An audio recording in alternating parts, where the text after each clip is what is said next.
Welcome to this Birmingham City versus Arsenal tactical analysis. We're going to try and reduce the number of points discussed during the video, so please have a look in the description as well as also in the comments down below for the tactical summary. I'm going to be trying to focus a little bit more on women's football for the rest of the season, so Women's Super League as well as the Women's Champions League. Before we get into the video, please give this video a thumbs up if you enjoy it, as well as also subscribing and maybe sharing on social media.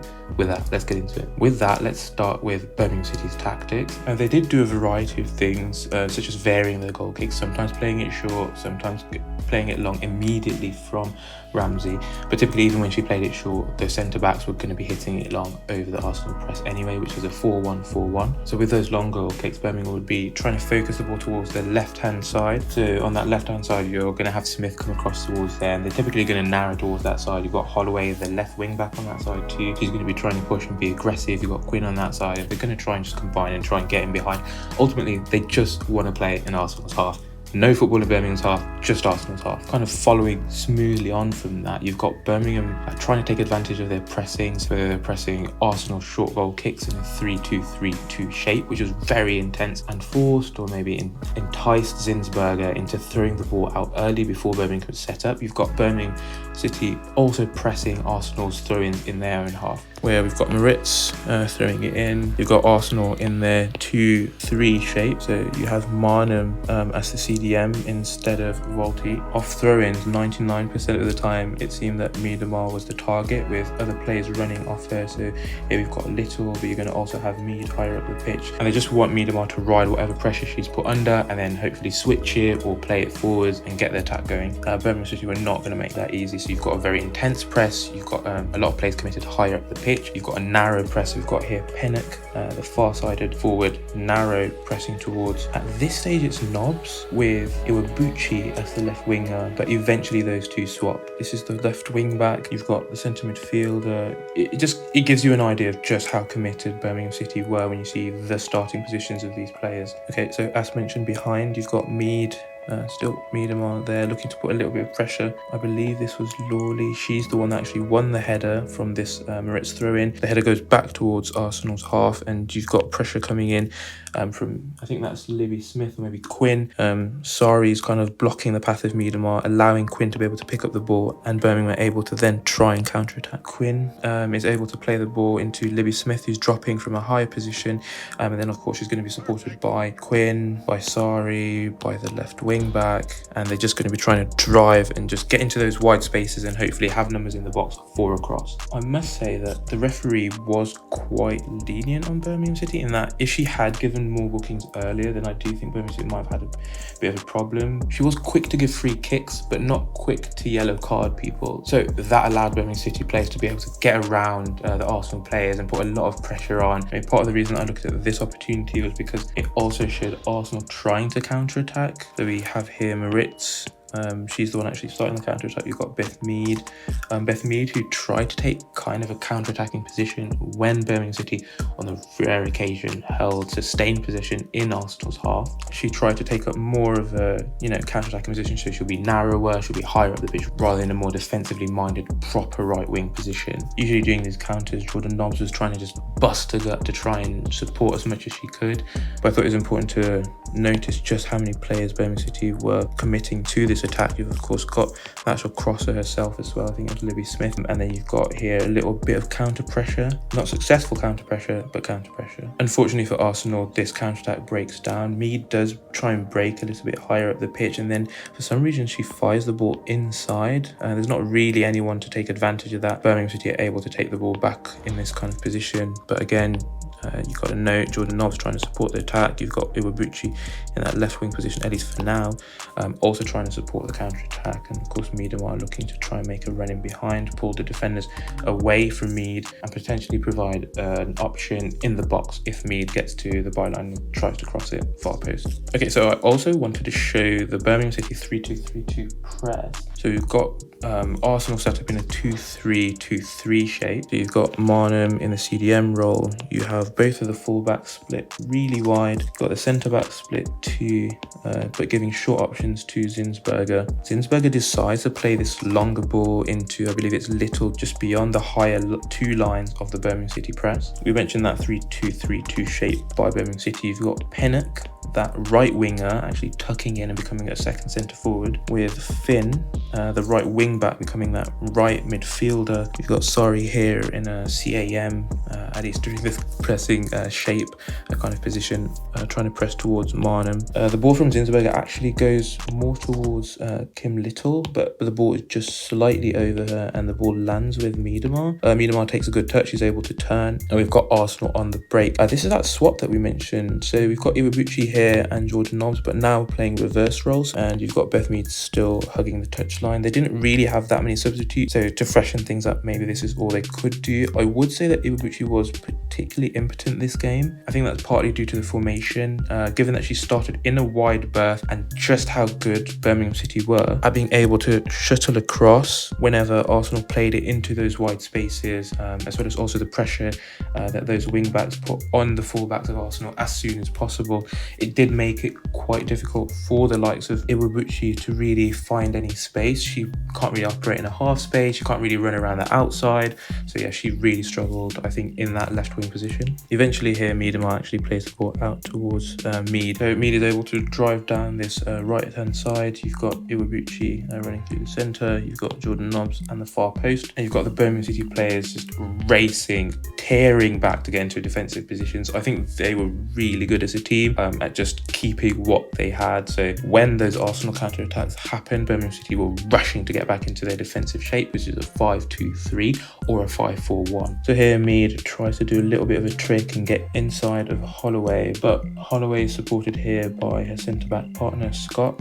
Scott, who takes the ball and knocks it out for an Arsenal throw. This is an example of a couple of things. We've got Birmingham switching the play to try and take advantage of their formation and the width it should give them, but then also of Zinsberger throwing the ball out early to try and avoid that 3-2-3-2 press. So we've got Arsenal narrowing the pitch against the Birmingham throw-in. Birmingham was still able to get a nice little ball into, I believe this is Quinn, and then from there they're able to spread the play and get the right wing back Finn, whose starting position is all the way over here, which I thought was ridiculous, all the way up into this position on the right hand side with a supporting run from Pennock, who underlaps between BT and McCabe. This is good because it shows Birmingham City trying to take advantage of the width that they have, having their right wing back and their right winger, combine versus Arsenal's defender. You've got Jordan Nobbs trying to track the run of Pennock here, but Pennock is able to kind of get into this space and try and whip in across. Unfortunately, the cross is too close to Zinsberger, and Zinsberger is able to catch it uncontested, and from there she immediately throws the ball out quickly to Kim Little, and Arsenal look to try and counter-attack. However, Birmingham City are not having it and they try and counter-press, and unfortunately for Arsenal, Kim Little is kind of buffeted here by this pressure and fouled, and with that the kind of counter-attack, or the possibility of a counter-attack, is snuffed out there and then. Another example of Birmingham City being able to snuff out an Arsenal counter-attack with pressure, with it positioning. Okay, so with that, let's move on to Arsenal's attack, and typically they built up in that 2-3 deep, which we showed versus a 3-2-3-2 Birmingham City press, and from that 2-3 deep they moved into a 2-3-2-3 or a 2-4-3-1 or a 2-3-4-1. So Marnham was the CDM, but she would be supported periodically by Kim Little or Jordan Nobbs' movement, so they would drop to try and support the play from deep. As the ball progressed, they would then try and make runs into those spaces between the wing backs and wide centre backs, or just generally beyond the strikers, to try and pull the Birmingham City defenders deeper, to try and create spaces for those forwards. Okay, so in this example we have the 2-3 again. We're going to have Maritz down here on the right hand side. We've got McCabe in a starting position at least. She was happy to try and make the run on the outside as well to try and support her forwards. Boyce Sorensen here initially, before she's replaced by Ruben Moy, she's trying to fire a ball into Miedemar, who's dropped. This is something that Arsenal tried quite a lot. They tried to create this channel and then they would try and hit Miedemar or one of the forwards in the space, typically Miedemar. Sometimes Jordan Nobbs would drop here as well. That would allow the fullback to be able to push up higher on this left hand side too. Due to the lack of options in that left back position at the moment, McCabe is having to play left back, but due to her attacking output she's still able to try and push up into a higher position, which Arsenal want to try and take advantage of. We've got Birmingham City in that 5-4-1 shape. So you've got your 4 midfielders, you've got Libby Smith, she's trying to cover the run here of Marnham. So normally what Birmingham City's wide forwards were trying to do, so that being Pennock and Quinn, was whenever the ball was passed to one of the centre-backs of Arsenal, they would try and press towards them. In this case, Quinn isn't able to do that because she's just too far. She wants to try and be able to put pressure out towards Moritz. But you can see here with Pennock,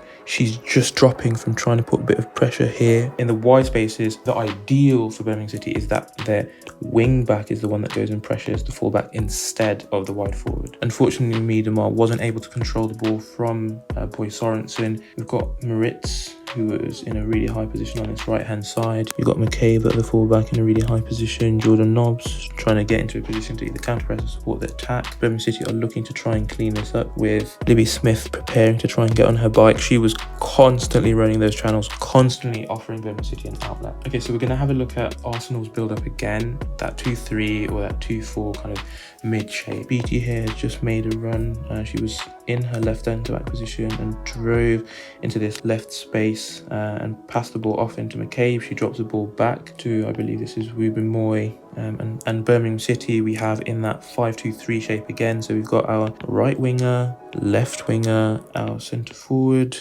and our wing back, and one of our centre midfielders, and the other centre midfielders a little bit deeper. And so this pressure that Birmingham City were able to create in those wide spaces made it really difficult for the likes of Iwabuchi and Arsenal in general to be able to use those wide spaces to their advantage. Here, Ruben Moy, who just received the ball from McCabe, she's drove inside, which committed Quinn to pressing her, and then that freed up space for Moritz, who's then able to just, run right into that uncontested, forcing the rest of the Birmingham City team to have to retreat. Again, we have our 5-2-3 or 5-4-1 from Birmingham City.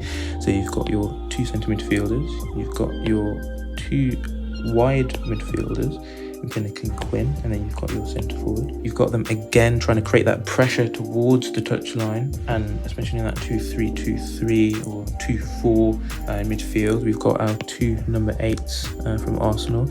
Initially in the first half it was Jordan Nobbs and Kim Little, but now it's Iwabuchi and Kim Little, and again they're trying to start deeper, help Marnham, help the defenders to be able to build up, and then from there they're looking to try and burst beyond their forwards and try and drag around the Birmingham City defenders, as well as also create gaps in that midfield for direct balls into the forwards. On occasions when Arsenal aren't able to build up in that way, they're always happy to hit the ball long to the likes of Mead or Miedema running in behind as well. On this occasion, Birmingham City are able to buffet the Arsenal progression. The ball is played back to the defensive line and eventually gets to BT. And again here, this is a good example of Pennock, her pressing towards that centre-back as we mentioned. So we had on the other occasion, as Arsenal were able to break out, we had Quinn committed to try and press centrally because of the run by Ruben Moy, which is kind of what Birmingham City really want them to do, but that creates a problem when Moritz is as deep as she was. The win back, Holloway can't justify running out that far into Arsenal's half to press, and so she's able to get space. In this case we're seeing here with Pinnock, she's trying to press towards the centre-back as mentioned earlier in the video. We've got that ball through the lines played by Arsenal. We've got it into Miedema with players running off her, looking to try and play off whatever pass she makes. So we've got here with Kim Little, you've got Mead hugging the touchline on that right hand side, you've got on the left hand side Jordan Nobbs, as well as Iwabuchi trying to follow up the play as well. And of course McCabe's going to follow the play because she's an attacking fullback. And as I mentioned, with the aggression of the Birmingham City wide centre-back and wing-backs, there's always the potential that they're caught out. In this occasion,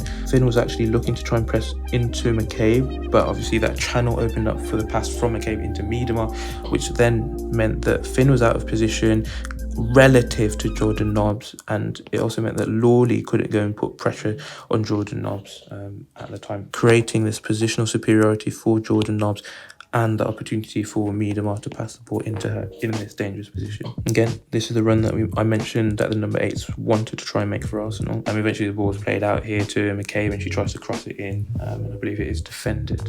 I think that covers the major points, so if you enjoyed the video, please give it a thumbs up, consider subscribing and also sharing on social media. And with that, we're out.